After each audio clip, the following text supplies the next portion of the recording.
Ya, pemirsa, sejumlah catatan mewarnai pelaksanaan program makan bergizi gratis. Tidak hanya menyoal rasa dan varian menu, pada praktiknya makan gratis dari pemerintah juga syarat akan potensi pungli. Program andalan besutan Presiden Prabowo Subianto dan Wapres Gibran Rakabuming Raka telah digelar secara bertahap di sejumlah lokasi di tanah air. Dalam pelaksanaan program yang diupayakan untuk menekan angka stunting ini menunjukkan sejumlah tantangan. Keluhan yang paling tampak di permukaan adalah varian menu dan juga persoalan rasa. Menu yang disajikan dari dapur sehat dianggap kurang bervarian dan tidak ramah di lidah para pelajar. Bahkan sejumlah pelajar juga mengeluhkan hidangan yang disajikan terlalu sedikit dan terasa hambar. Aku setuju sih buat lebih di menunya tuh jadi lebih yang biasanya anak muda makan. Soalnya kalau bener-bener yang sehat-sehat banget tuh kita jadi kayak gimana ya, kurang suka lah gitu. Kita lebih suka kalau misalkan variasi sih, divariasiin. Kedepannya lebih banyak lagi nasinya mungkin, terus lauknya lebih enak, sama rasanya sih karena kurang rasa. Tidak hanya persoalan kualitas dan rasa, program makan bergizi gratis juga syarat akan potensi pungli. Seperti yang terjadi di Kabupaten Bogor, Jawa Barat. Sejumlah orang tua murid di SMA Negeri 2 Cilengsi mengajukan protes lantaran diminta membayar iuran untuk makan gratis untuk guru serta pegawai. Tadinya 3 juta, tapi ketika orang tua protes, akhirnya diturunkan jadi 2.650.000 per orang tua siswa. Di dalamnya termasuk makan siang gratis itu. Dan ketika orang tua tidak mau membayar, ketua komite mengancam kami sebagai orang tua, nanti kartu ujian tidak akan diberikan. Sementara itu Komite Sekolah SMA Negeri 2 Cilengsi mengklarifikasi sekaligus telah membatalkan rencana iuran yang telah viral di media sosial. Program yang dilaksanakan komite adalah merupakan usulan program dari sekolah dengan pertimbangkan kebutuhan dan usulan dari para orang tua siswa dan anak didik. Yang kedua, program yang diusulkan sekolah adalah program atau kegiatan yang anggarannya tidak tersedia baik dalam anggaran BOS maupun BOPD. Yang ketiga, dalam melakukan tugas dan fungsinya, komite berpedoman pada peraturan dan peraturan berlaku. Persoalan lain hadir dari pihak pengelolaan kantin sekolah yang mulai ketar-ketir ladang rezekinya tergusur lantaran para siswa sudah mendapat makan gratis dari pemerintah. Salah satu pemilik kantin sekolah di Blora, Jawa Tengah menyebut dapat meraup untung kisaran 200 hingga 300 ribu setiap hari. Namun dengan hadirnya makan bergizi gratis dikhawatirkan akan memangkas pundi-pundi rezeki para pemilik kantin. Untuk itu pemerintah diharap dapat merangkul para pemilik kantin di sekolah di tanah air.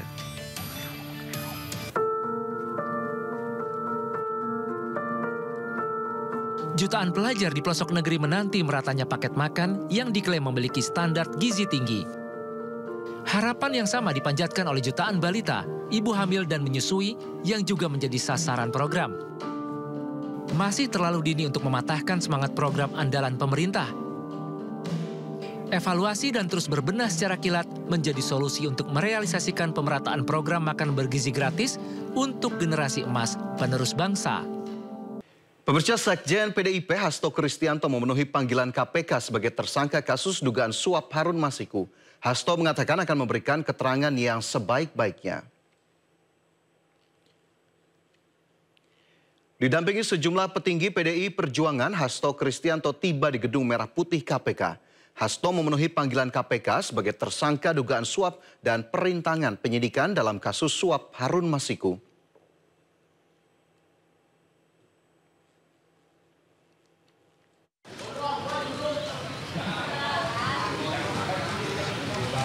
Sudah? Baik, terima kasih rekan-rekan pers. Assalamualaikum warahmatullahi wabarakatuh. Assalamualaikum warahmatullahi wabarakatuh. Salam damai sejahtera untuk kita semuanya.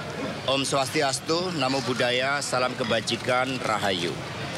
Terima kasih atas seluruh perhatiannya pada pagi hari ini. Didampingi oleh seluruh penasihat hukum, kami datang ke KPK untuk memenuhi seluruh kewajiban saya sebagai warga negara Republik Indonesia yang taat hukum dan sepenuhnya menjunjung supremasi hukum yang berkeadilan.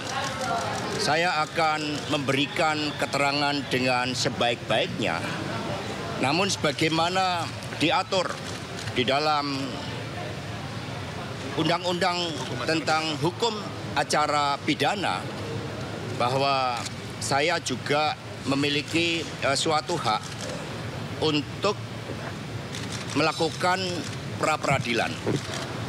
Sehingga pada kesempatan ini penasihat hukum kami juga akan memberikan surat kepada pimpinan KPK berkaitan dengan proses pra-peradilan tersebut. Apakah surat yang kami sampaikan tersebut nantinya berkaitan dengan pemeriksaan saya akan tetap dilanjutkan, atau pimpinan KPK mengambil suatu kebijakan untuk mengikuti seluruh proses pra-peradilan, kami serahkan hal tersebut kepada pimpinan KPK. Karena kami percaya bahwa mekanisme dan prosedur hukum akan ditempuh dengan sebaik-baiknya dengan prinsip-prinsip asas praduga tak bersalah. Kemudian berkaitan dengan apa yang terjadi terhadap kasus saya, sepenuhnya baik secara formal maupun material kami telah siap. Sejak awal ketika menjadi Sekretaris Jenderal DPP PDI Perjuangan atas penugasan dari Ibu Megawati Soekarno Putri, kami berjuang di dalam menegakkan seluruh amanat konstitusi, memperjuangkan nilai-nilai demokrasi, sistem meritokrasi, dan memperjuangkan hukum yang berkeadilan, serta prinsip-prinsip bekerjanya kedaulatan rakyat. Sehingga terhadap seluruh risiko-risiko perjuangan dengan nilai-nilai tadi, tentu sekiranya membawa suatu konsekuensi khusus, kami diajarkan oleh Bung Karno, oleh Ibu Mega, bahwa perjuangan memerlukan suatu pengorbanan terhadap cita-cita. Itulah yang diajarkan kepada kami, sehingga kami hadir dengan penuh tanggung jawab dan siap mengikuti seluruh proses hukum. Tentu saja setelah para penasihat hukum kami menyerahkan surat kepada pimpinan KPK, kami menunggu tindak lanjutnya, dan nanti percayalah kami akan memberikan keterangan pers yang sebaik-baiknya kepada saudara-saudara sekalian.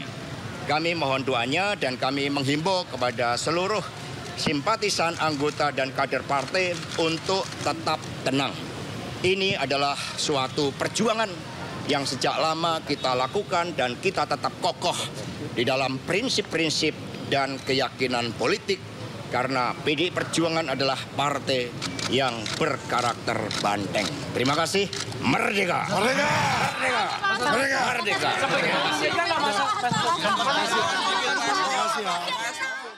Hari ini tepat pukul 9.30 Sekjen PDI Perjuangan Mas Hasto Kristianto hadir di gedung KPK diperiksa sebagai tersangka.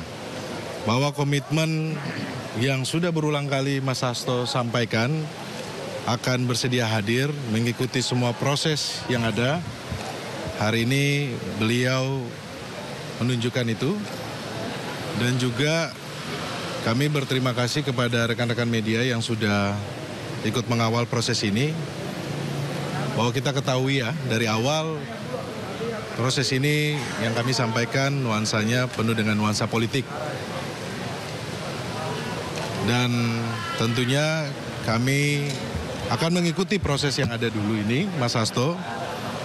Perkembangannya seperti apa, kami akan sampaikan kepada rekan-rekan media. Prinsipnya adalah kami taat terhadap hukum, hormat kepada hukum, dan kooperatif.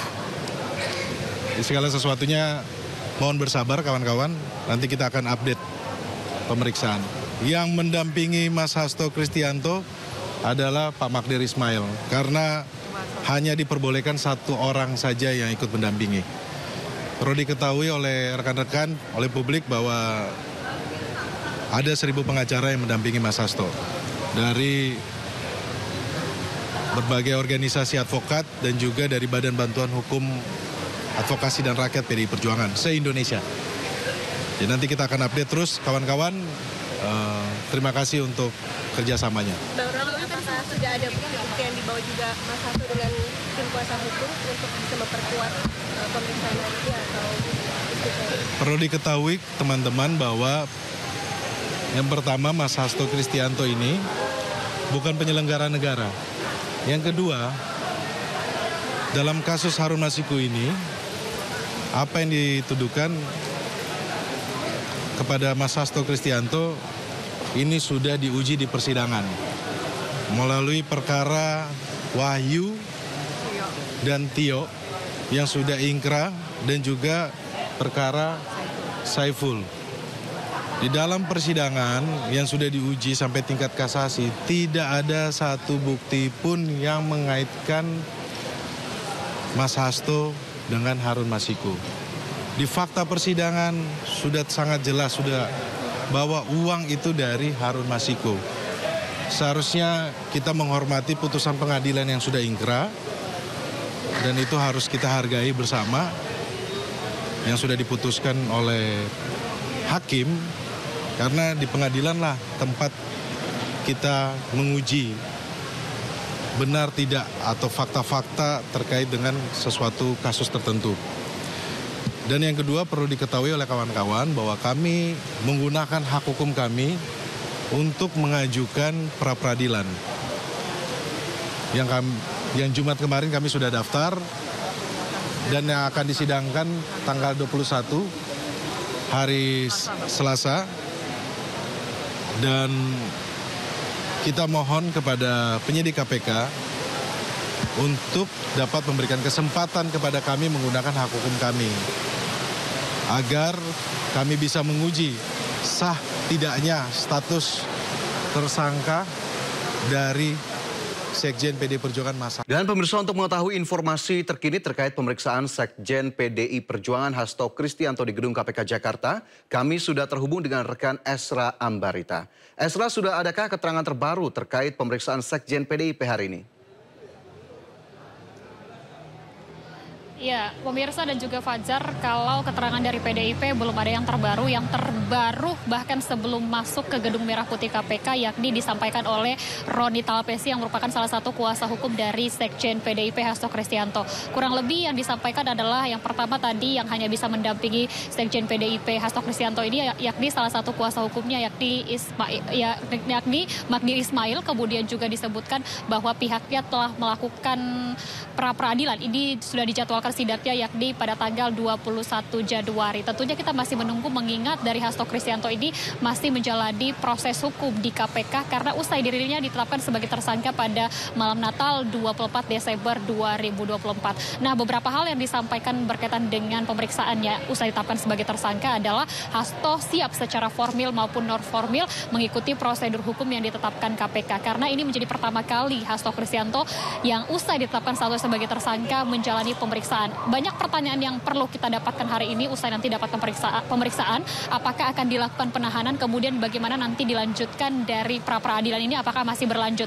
Namun sebelumnya dari pihak KPK menyatakan bahwa akan terus menindaklanjuti prosedur hukum ini. Nah, nantinya apakah penahanan dilakukan ini masih ditunggu karena apabila bukti ini sudah ada secara lengkap maka kemungkinan besar bisa saja ditahan. Namun sekali lagi kita harus menunggu respon dari KPK terkait pemeriksaan hari ini.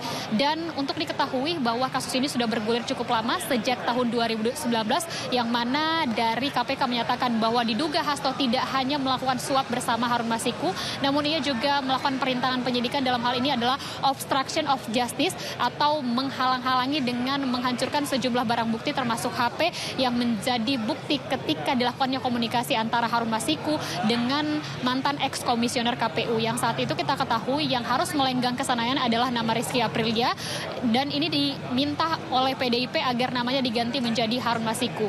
Dan buntutnya adalah terjadilah operasi tangkap tangan karena pada saat itu Harun Masiku menyuap dari ex-komisioner KPU untuk memuluskan langkahnya untuk melenggang ke Senayan. Namun lagi-lagi tentunya untuk bagaimana nanti prosedur hukumnya dan seperti apa nanti pemeriksaan di dalam kita akan menanti bersama mengingat proses pemeriksaan masih terus berjalan di Gedung Merah Putih KPK. Fajar. Iya, tapi apakah kemudian bisa disampaikan kembali Esra, agenda pemeriksaan atau pemanggilan hari ini akan fokus di mana?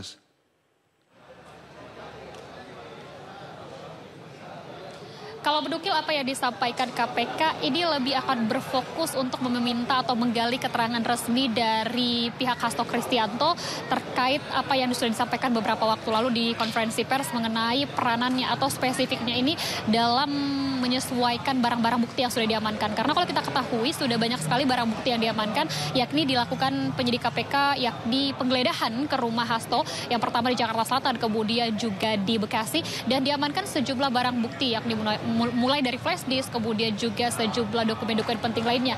Nah, kemungkinan besar hal-hal tersebutlah yang hendak digali dari Hasto Kristianto. Mengingat statusnya adalah sebagai tersangka. Nah, mengingat statusnya sebagai tersangka, yang masih harus kita cermati adalah keabsahan dari statusnya ini. Mengingat sekali lagi dari tim kuasa hukum pihak Hasto Kristianto ini telah melakukan pra-peradilan untuk meninjau kembali proses hukumnya. Nah, tapi yang harus kita cermati lagi adalah terkait penahanan dari Hasto. Apakah usai dirinya ditetapkan sebagai tersangka akan dilakukan penahanan, tentunya statement maupun pernyataan dari KPK masih kita nantikan bersama. Namun KPK terus menekankan bahwa proses hukum ini akan terus berlanjut karena sudah disampaikan secara runut peranan dari Hasto ini adalah memegang andil yang cukup besar yang kala itu menginisiasi untuk memenangkan Harun Masiku, kemudian juga menghancurkan sejumlah barang berupa HP dan yang menjadi disebut-sebut yang menyuruh atau menginisiasi agar Harun Masiku ini untuk tidak berada di Indonesia. Nah, pada saat itu kita ketahui masih beredar foto dari Harun Masiku di Indonesia sehingga sejumlah dari misalnya Ditjen ini harus dicopot dan masih banyak buntutnya. Dan kita ketahui pula bahwa Harun Masiku saat ini belum tahu di mana keberadaannya. Selain dari Hasto Kristianto juga ditetapkan sejumlah tersangka lainnya. Salah satunya diantaranya adalah ex-komisioner KPU yakni Wahyu Setiawan. Kemudian juga dari kerabat-kerabat ataupun advokat dari Hasto Kristianto ini juga ditetapkan sebagai tersangka. Beberapa diantaranya sudah menjalani proses hukum dan beberapa diantaranya masih harus mengikuti prosedur yang disampaikan KPK. Nah, statement ataupun pernyataan dari KPK mengenai peranan Hasto inilah yang perlu kita nantikan bersama untuk di hari ini. Fazar. Ya, baik. Terima kasih Esra Ambarita melaporkan langsung dari Gedung Merah Putih KPK Jakarta dan selamat bertugas kembali. Dan kita ke informasi berikutnya, pemirsa. Kasus dugaan suap Harun Masiku yang ditangani KPK menyeret Sekjen PDI Perjuangan Hasto Kristianto. Ketua Umum PDIP Megawati Soekarno Putri menyindir lembaga anti rasuah itu tidak ada pekerjaan lain selain mengusik Hasto Kristianto.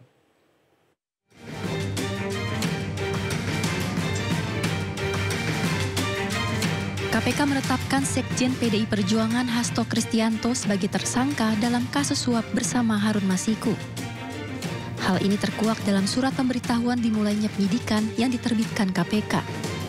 Ada dua surat perintah penyidikan. Pertama, Hasto ditetapkan tersangka atas kasus suap. Dan kedua, Hasto ditetapkan sebagai tersangka karena dinilai merintangi penyidikan berdasarkan sprindik tertanggal 23 Desember 2024. Komisi Anti Rasuah menemukan bukti Hasto bekerja sama dengan Harun Masiku melakukan upaya suap pada komisioner KPU saat itu Wahyu Setiawan untuk meloloskan Harun Masiku sebagai anggota legislatif saat pergantian antar waktu. Tak hanya satu, KPK menemukan bukti lain saat Hasto berupaya merintangi penyidikan. Hasto diketahui meminta pegawainya untuk menelpon Harun Masiku saat KPK melakukan OTT pada Januari 2020 silam. Saat itu Hasto memerintahkan Harun merendam ponselnya ke dalam air dan segera melarikan diri. Ketua DPP PDI Perjuangan Roni Talapesi menilai ada kejanggalan dalam penetapan tersangka Sekjen PDIP Hasto Kristianto oleh KPK. Roni juga menyebut KPK menggeledah rumah Hasto karena kekurangan bukti dalam penetapan Sekjen PDIP tersebut. Keanehan atau keganjilan terhadap proses Sekjen PDI Perjuangan Mas Hasto Kristianto yang dilakukan oleh KPK, yang kami lihat kami amati dari kemarin ya, ada panggilan ya terhadap mantan penyidik. Jadi ini konteksnya penyidik memeriksa mantan penyidik. Menjadi pertanyaan buat kami. Yang kedua, dramatisasi terkait dengan koper ya. Yang kemarin masyarakat menyimak bahwa berdalil agar letakkan di dalam koper agar aman. Namun menurut kami akal sehatnya publik tidak bisa menerima alasan tersebut ya, karena itu hanya sebuah flash disk dan buku kecil. Kami melihat ini bagian dari penggiringan opini yang terus terjadi, yang akan dilakukan sejak panggilan pertama terhadap Sekjen PDI Perjuangan. Sementara itu, Ketua Umum PDI Perjuangan Megawati Soekarno Putri sempat menyinggung soal Hasto Kristianto yang kini berurusan dengan Komisi Pemberantasan Korupsi. Mega menyindir KPK tidak ada pekerjaan lain selain mengusik Hasto Kristianto. Menjawab kritik yang disampaikan Megawati Soekarno Putri, Direktur Penyidikan KPK Asep Guntur mengatakan KPK tak memiliki kapasitas untuk menanggapi kritik tersebut. Namun, Asep menegaskan KPK akan fokus untuk melengkapi bukti-bukti dalam kasus dugaan suap yang menyeret Hasto Kristianto.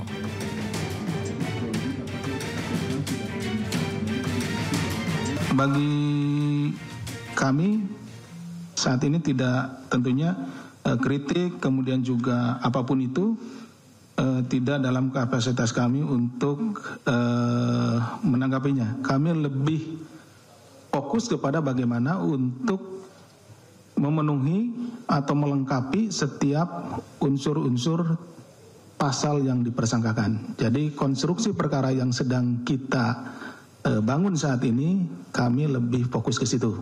Itu jadi pemeriksaan saksi-saksi, tersangka, upaya paksa lain, penggeledahan, penyitaan dan lain-lain dimaksudkan untuk kita benar-benar mencari informasi dan juga bukti-bukti. Kristianto sebagai tersangka kasus dugaan suap pergantian antar waktu Harun Masiku pada Senin 13 Januari 2025. Hasto Kristianto pun telah menyatakan siap memenuhi panggilan KPK.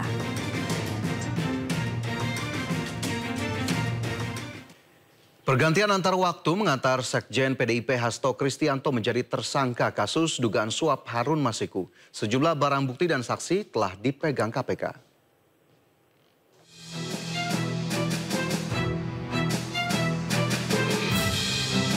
KPK menetapkan Sekjen PDI Perjuangan Hasto Kristianto sebagai tersangka dalam kasus suap bersama Harun Masiku.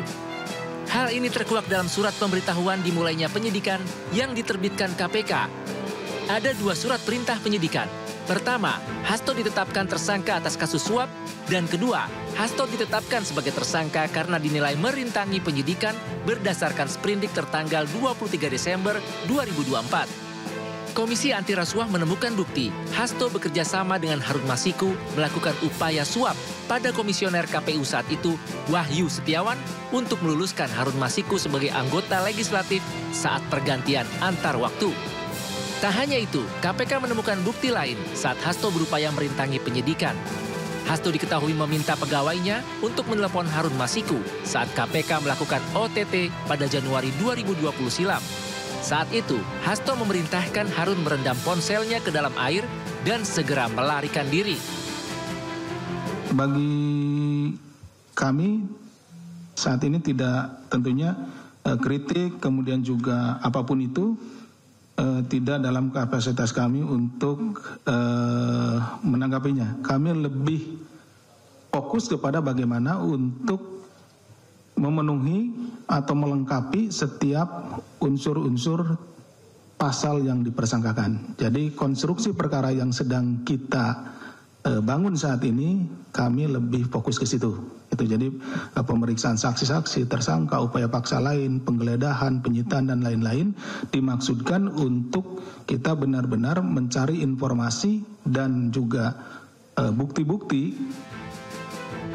Usai menetapkan tersangka, KPK bergerak cepat. Lembaga yang berkantor di kawasan Kuningan ini menggeledah rumah Sekjen PDIP Hasto Kristianto di Kebagusan Pasar Minggu, Jakarta Selatan.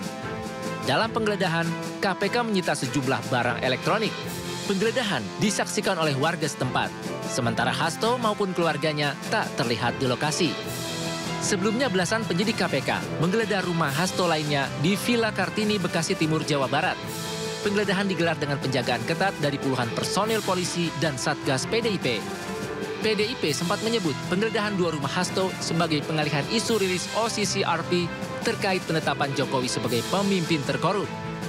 3 tadi persis kami dapat telepon bahwa penyidik KPK akan melakukan penggeledahan ke rumah Pak Sekjen. Maka kami juga coba jam 3 datang langsung untuk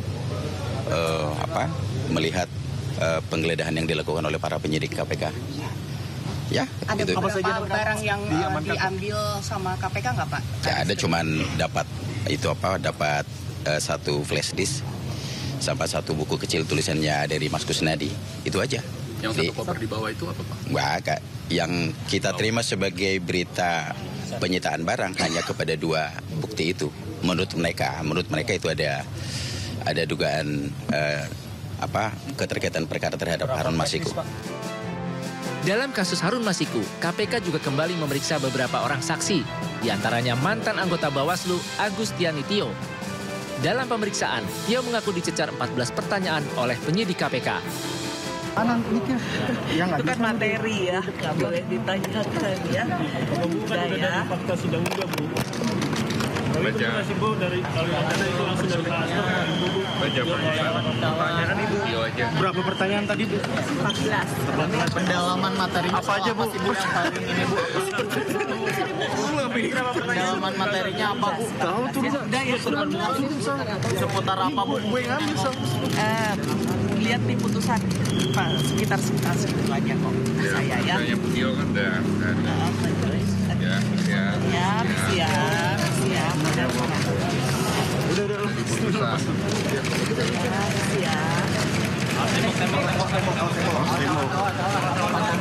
Dia udah nggak pusing ya, Bu? Udah nggak pusing ya, Bu ya? Saya, ya Allah. Oke, saya pertanyaan ada apa aja, Bu? Boleh nggak disampaikan, Bu?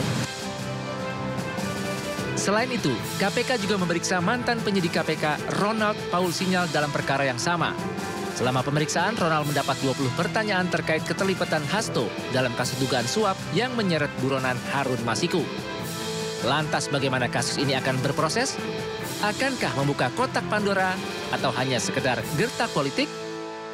Ya, kita beralih ke informasi lain, pemirsa. Di tengah keresahan nelayan dengan dampak pagar laut yang membentang panjang, tiba-tiba ada pihak yang mengaku membangun pagar laut tersebut untuk mencegah abrasi. Namun anehnya pembangunan pagar laut tanpa pengawasan pemerintah.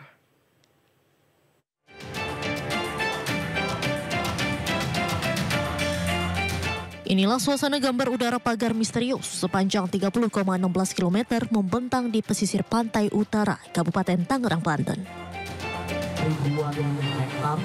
Kelompok nelayan yang tergabung dalam jaringan rakyat Pantura, Kabupaten Tangerang, mengklaim pagar itu dibangun untuk pemecah ombak agar mencegah abrasi serta mitigasi terhadap ancaman megatrust dari ancaman tsunami. Pemasangan pagar laut sejenis sudah dari dulu dilakukan nelayan. Dari saya perwakilan nelayan. Sejak kapan Bang Nelayan ini inisiatif untuk pasang bambu di... Dari dulu sebenarnya udah ada, cuma sekarang-karang aja yang baru digubris ya. Dari dulu itu banyak nelayan-nelayan yang sudah pemasangan dengan melakukan hal-hal yang seperti itu. Udah biasa sebenarnya. Pertama adalah untuk menahan abrasi, dan yang kedua menahan pemecah gelombang juga. Dan di sisi lain juga keuntungan dan kemanfaatannya adalah buat masyarakat nelayan khususnya itu jadi penghasilan tambahan. Jadi di situ bisa habitat kerang hijau itu hidup. Terkait dengan berita-berita selama ini tentang adanya pemagaran, kalau itu saya kurang paham dah. Kalau saya mau orang kampung ya, begitu. Kami apakah itu misalnya teman-teman kami yang di nelayan itu melanggar hukum atau tidak, karena kami tidak tahu mengetahui undang-undang. Karena sejauh ini juga kan undang-undang banyak yang tidak pernah disosialisasikan ke masyarakat. Ya. Namun sebelumnya dari pengakuan nelayan yang lain, pemagaran yang dilakukan hingga sepanjang 30,16 km itu justru merugikan nelayan. Biasanya sebelum ada pagar tersebut, penghasilan nelayan kecil mencapai 10 hingga 20 kg sekali melaut. Kini menurun sekitar 2 kg karena dampak dari pagar yang terbuat dari bambu tersebut. 99% lah mengganggu. Ya jelas ngaruh, biasanya 10 liter jadi 20 liter. Karena perjalanannya kan belok-belok. Cari pintu ya. Cari pintu yang nyaman kan pasti itu ya perjalanan. Agak sulit. Kayak aja kemarin pasang bubu itu nyangkut di pagar. Akhirnya hilang 100 bubu ya. Khusus bubu. Nah, kali 25.000 berapa? 25 juta. Berarti rugi saya. Gara-gara itu kan. Ya dampaknya itu dampak kecil. Hingga saat ini pemerintah masih melakukan penyelidikan terkait pemasangan pagar laut misterius itu. Dari Kabupaten Tangerang, Banten, Hasnugara Anyus melaporkan. Menteri Koordinator Bidang Infrastruktur dan Pembangunan Kewilayahan Agus Harimurti Yudhoyono buka suara terkait polemik pagar laut di perairan Kabupaten Tangerang, Banten. Pihaknya akan melakukan investigasi termasuk meminta Kementerian Kelautan dan Perikanan menyelesaikan masalah ini. Saya lagi cek, lagi diinvestigasi ya. Karena itu di laut juga kan, berarti itu nanti Kementerian Kelautan. Cek gitu ya. Itu ada kemungkinan itu dari siapa Pak? Saya belum, nanti kita cek dulu aja. Kita cek dulu. Kementerian Kelautan dan Perikanan atau KKP menghentikan kegiatan pemagaran laut di Tangerang, Banten yang sebelumnya viral di media sosial. Pemerintah menanggapi Walhi yang meminta pagar dibongkar langsung tak bisa dilakukan karena masih berdasar asas praduga tak bersalah. Terkait dengan kenapa tidak dibongkar dulu, ini ada kami ini penegak hukum, kita juga azas kita praduga tak bersalah dulu. Dan kita tidak gegabah dalam hal ini, bukan melihat orang besar orang kecil, rakyat kecil pun juga tidak harus kita lakukan langsung digusur aja, kan nggak gitu Pak. Ada peringatan, ada langkah awalnya itu. Nah peringatan tersebut kita segel. Kami beri waktu di situ dan anggota kami di lapangan sedang melakukan investigasi. Kami sebar di sana cari informasi, full bucket. Kalau sudah mantap kita panggil kalau memang ada yang bertanggung jawab. Oke, berarti selama ada yang bertanggung jawab, ya udah kita sikat bareng-bareng. Tadi kami akan dibantu sama Walhi, kita tunggu. Oke. Dan aparat yang lain juga siap membantu kita untuk mencabut pagar tersebut. Itu terima kasih sekali. Artinya KKP tidak sendiri dalam hal ini. Terima kasih Bapak Walhi. Kalau untuk sementara ini Pak, untuk pelakunya apa sudah diketahui siapa? Belum Pak. Kami masih di lapangan melakukan full bucket. Ya, anggota kita kami sebar, kita tanyakan ke semua yang ada di seputaran tersebut. Siapa yang nancapkan itu, siapa yang menyuruhnya, gitu kan? Belum kembali anggota kami, Pak.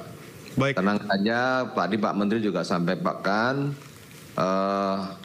KKP dalam hal ini tegas karena laut tersebut, Pak, tidak boleh dikelola semena-mena. Ada aturan mainnya. Baik.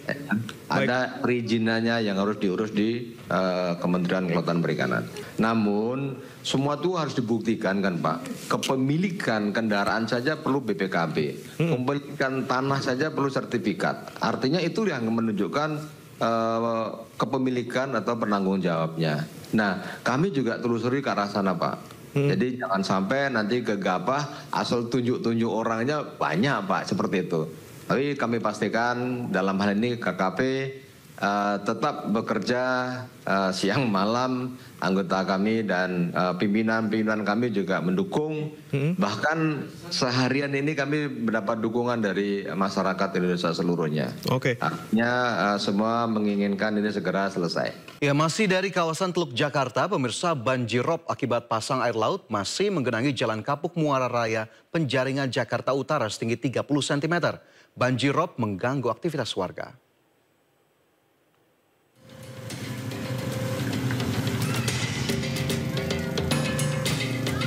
Kondisi Jalan Kapuk Muara Raya, Penjaringan, Jakarta Utara terendam banjirop imbas pasang air laut pada Minggu siang.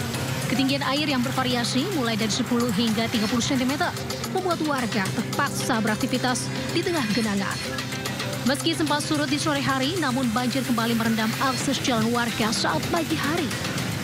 Banjir yang merendam sepekan terakhir ini membuat 4 RT di RW 01 Kelurahan Kapuk Muara terdampak. Ya mau bilang tergantung, ya mau tergantung gimana ya kita ya. Air pasang laut sama banjir kiriman juga. Karena kalau pas hujan gede aja langsung banjir. Oh, kalau hujan gede langsung banjir. Apa pas lagi lautnya pasang, hujan langsung naik. Diketahui, jalan pemukiman warga Kapuk Muara Raya bersebelahan dengan Kali Cagak yang mengalir langsung ke laut. Jika kondisi laut pasang dan hujan deras intensitas tinggi, air Kali Cagak meluap ke pemukiman warga. Dari Jakarta, Sofian Firdaus, Ayus melaporkan. Dan untuk mengetahui informasi terkini terkait banjirop di kawasan Muara Angke, Jakarta, kami sudah terhubung dengan rekan Jessica. Selamat siang Jessica, seperti apa ketinggian air saat ini?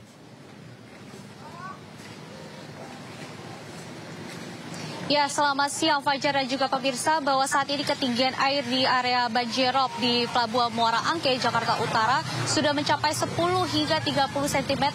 Dan informasinya bahwa ketinggian air ini dapat berubah kembali, dan tadi pun kami sempat menanyakan ke warga setempat bahwa ketinggian air sudah melebihi dari lutut kaki dewasa.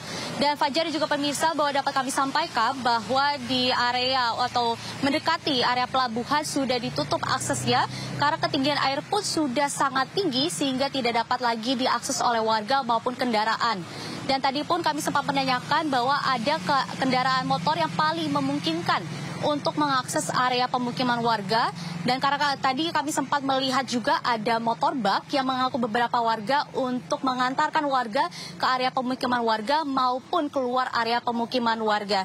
Lalu juga dapat kami sampaikan Fajar dan juga pemirsa bahwa banjirop di area pesisir Jakarta Utara ini pun sudah diprediksi oleh BMKG karena adanya perubahan fase bulan yang sehingga menyebabkan banjir pesisir mulai dari tanggal 9 hingga 17 Januari 2025 mendatang. Adapun juga kami sempat menanyakan terkait bantuan dari pemerintah setempat apakah sudah diberikan ke warga setempat atau belum, dan informasinya bantuan sudah mulai diberikan tetapi belum secara merata, sehingga warga pun sudah mengharapkan kepada pemerintahan setempat untuk dapat segera memberikan bantuan secara lebih merata ke depannya.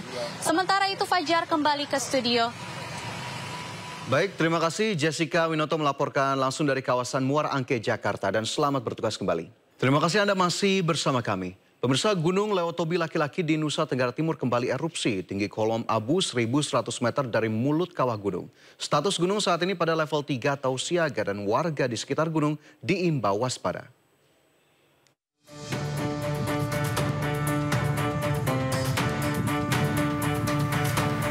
Gunung Lewotobi laki-laki di Nusa Tenggara Timur kembali erupsi. Tinggi kolom abu 1.100 meter dari mulut kawah gunung. Erupsi terjadi pada Minggu 12 Januari 2025 pukul 12:41 waktu Indonesia Tengah. Dengan intensitas tebal kolom abu condong ke arah barat daya dan barat. Erupsi ini terekam di seismogram amplitudo dengan durasi 5 menit 14 detik. Status gunung saat ini pada level 3 atau siaga.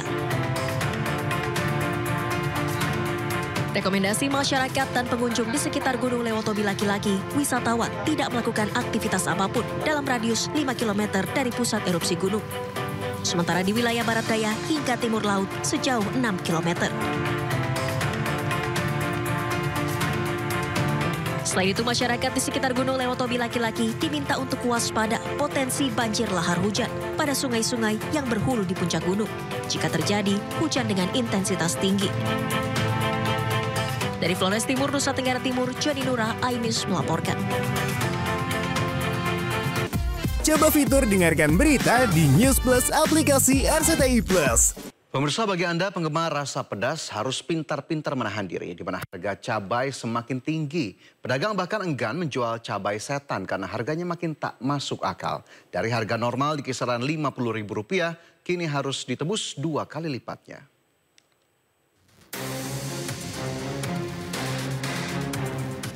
Cabai setan atau cabai rawit merah jadi barang langka di Pasar Harjamukti, Cirebon, Jawa Barat. Pedagang seolah sepakat tidak menjual cabai setan. Alasannya, harga cabai setan makin tak masuk akal, naik 2 kali lipat dari harga normal. Dari Rp50.000 per kilo, kini tembus Rp100.000 per kilogram. Harga tinggi membuat konsumen menurun drastis. setan mah kemahalan, Pak. Cabai setan ya? Iya. Kenapa nggak jualan? Iya kemahalan, nggak bisa jualnya, yang beli cuma 2.000, 3.000, jadi susah ngelayaninya. Kalau belinya setengah on setengah on. Jualan cabai setan ini? Enggak. Berapa sih harganya sekarang setan? 100 lebih. Kalau untuk setan sebelumnya seperempat itu cuma 10.000, paling 35 1 kilo.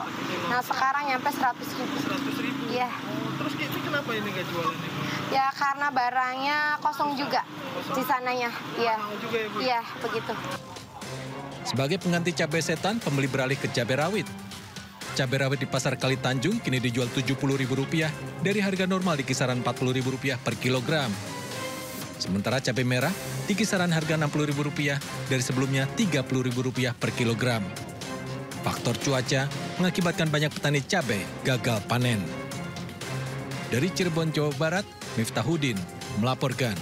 Pemirsa, program makan bergizi gratis di Kabupaten Bandung Barat belum terlaksana. Para siswa-siswi di sekolah-sekolah yang juga dari kalangan keluarga tak mampu menunggu realisasi janji Presiden Prabowo. Sekolah menunggu kiriman makanan bergizi gratis seperti daerah lain.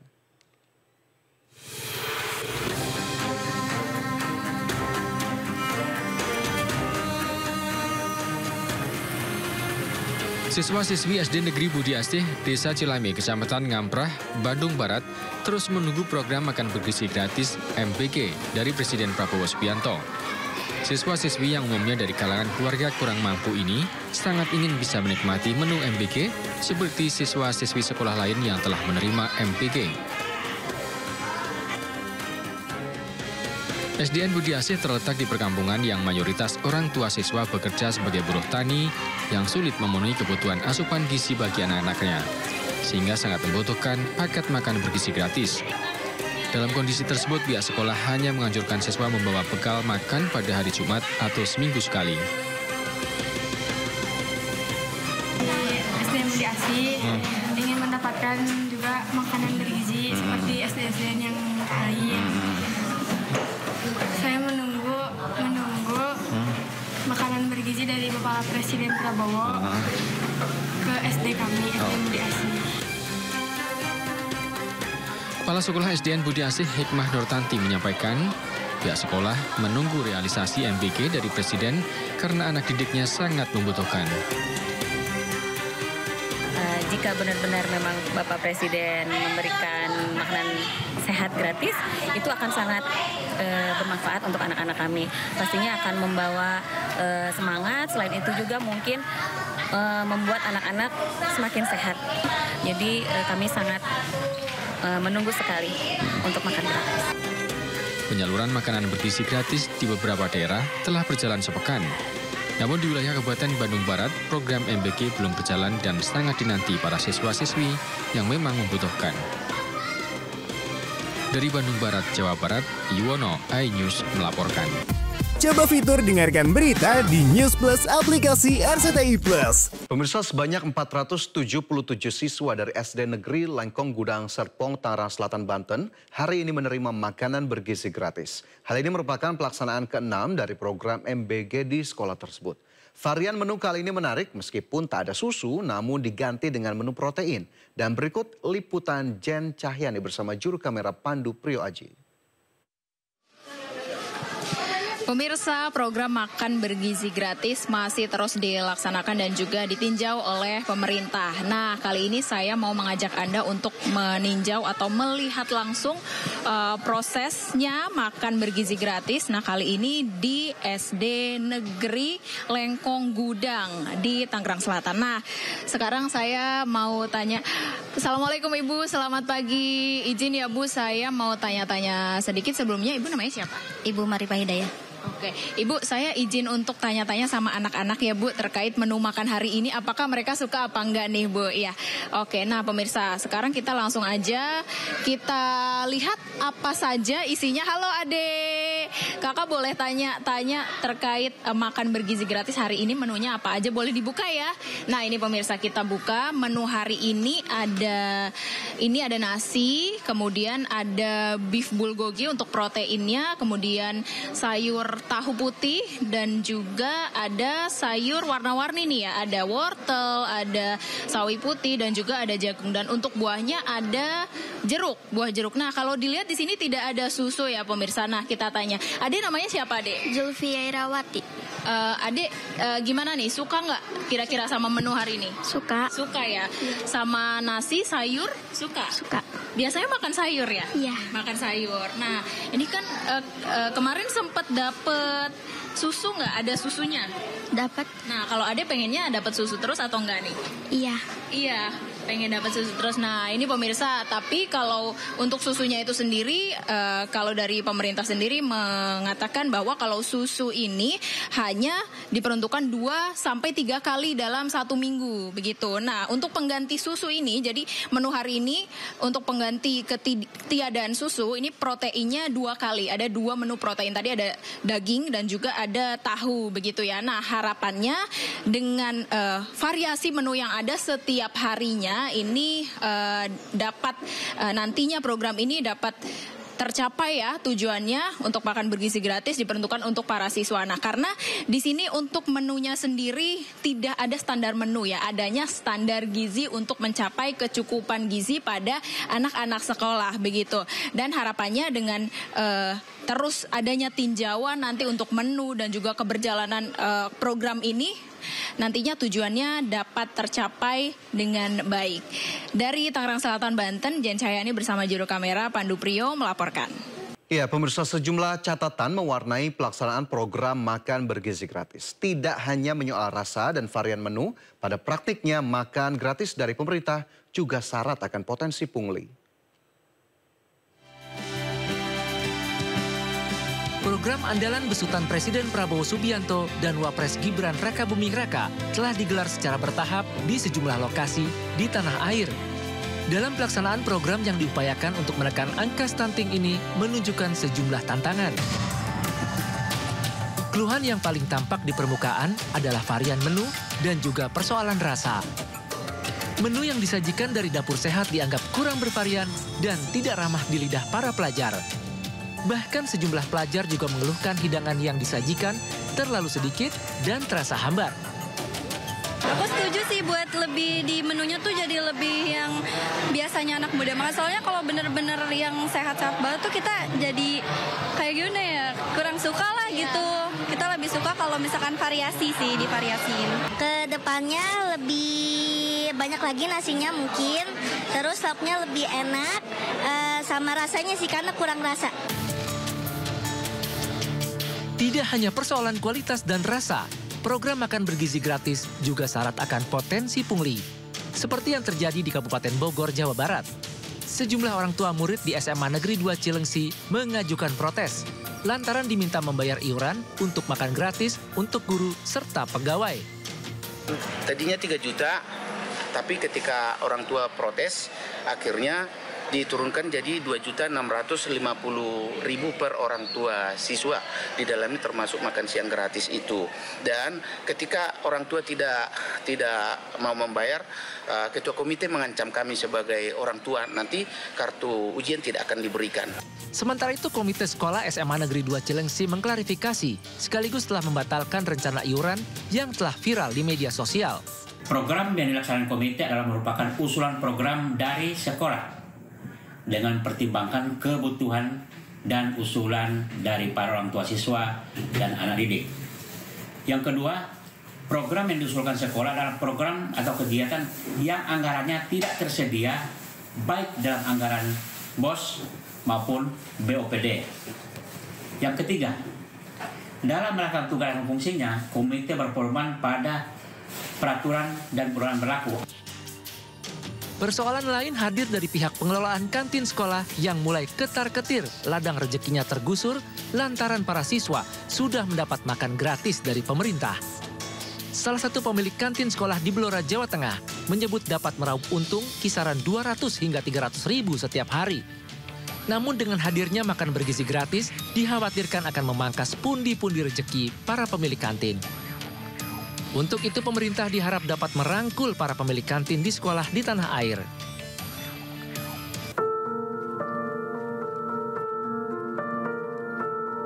Jutaan pelajar di pelosok negeri menanti meratanya paket makan yang diklaim memiliki standar gizi tinggi. Harapan yang sama dipanjatkan oleh jutaan balita, ibu hamil dan menyusui yang juga menjadi sasaran program. Masih terlalu dini untuk mematahkan semangat program andalan pemerintah. Evaluasi dan terus berbenah secara kilat menjadi solusi untuk merealisasikan pemerataan program makan bergizi gratis untuk generasi emas penerus bangsa.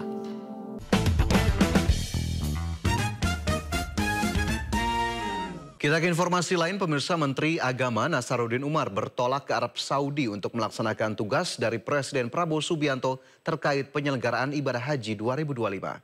Menurut Menak, Presiden Prabowo menginginkan persiapan haji tahun ini dilakukan dengan optimal dan meningkat kualitasnya. Selama di Arab Saudi, Menteri Agama dijadwalkan akan memenuhi sejumlah undangan terkait persiapan haji.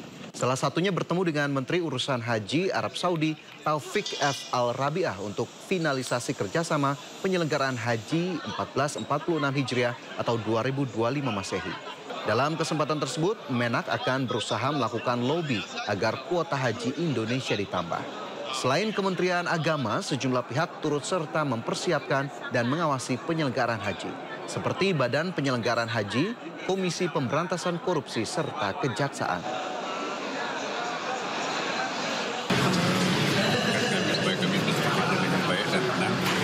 Efektif, seperti harapan kita. Mudah-mudahan harapan kita bersama haji tahun ini adalah lebih baik, walaupun harganya sedikit agak berbeda, tapi kita ingin kualitas pelaksanaan